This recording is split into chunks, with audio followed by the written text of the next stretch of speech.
Assalamualaikum warahmatullahi wabarakatuh. Perkenalkan, nama saya Radhi Novi Widyasari dari Prodi Tadrisip S3 NIM akhir 0016.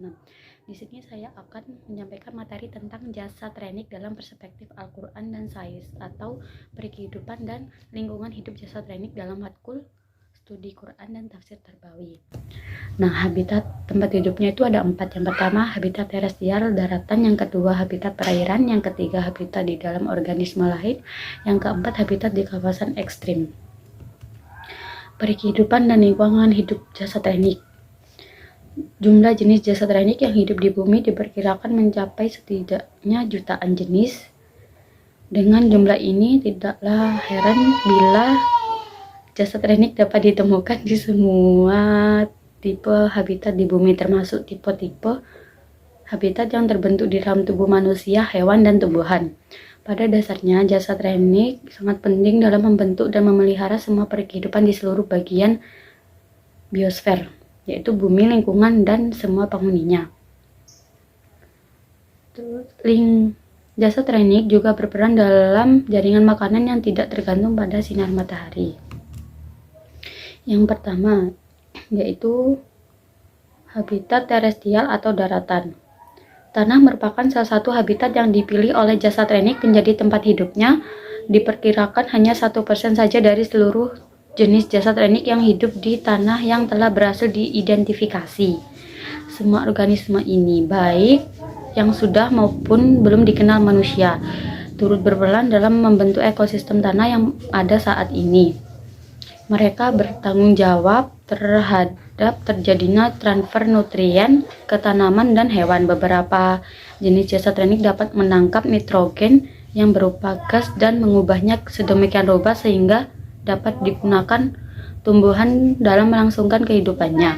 Tanpa jasa training akan banyak tanaman yang tidak mampu tumbuh secara normal. Yang kedua, yaitu habitat perairan. Jasa training mulai bakteri, jamur renik, sampai virus ditemukan dapat hidup di perairan tawar maupun air asin.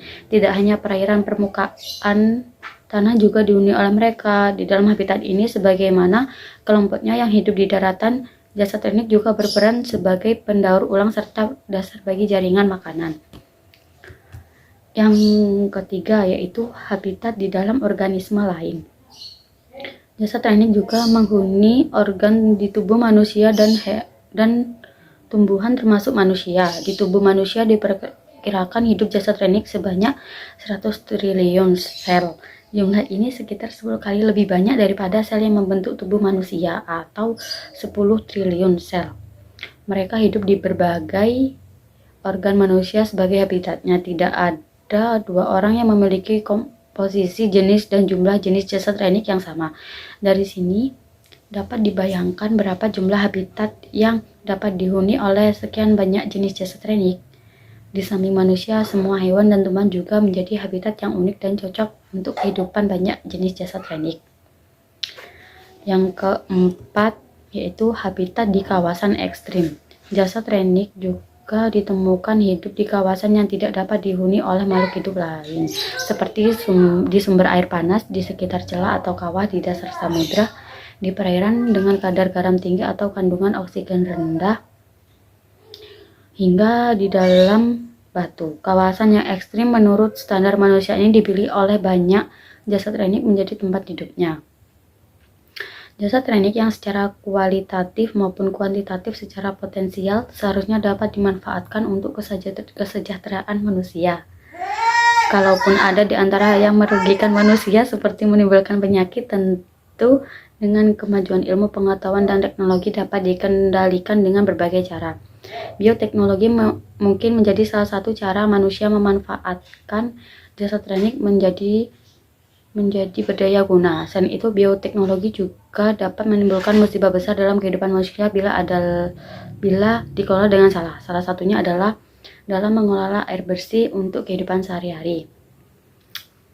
Telah dijelaskan bahwa jasa training menjadi dasar bagi terjadinya proses siklus nutrien dan berbagai komponen lainnya.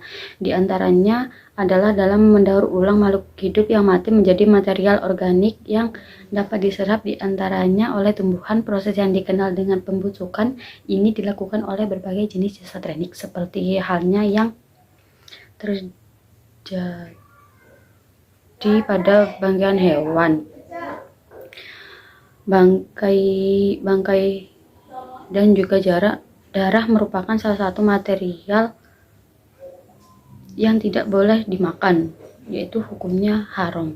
Sekian dari saya. Bila ada kesalahan mohon dimaafkan. Wassalamualaikum warahmatullahi wabarakatuh.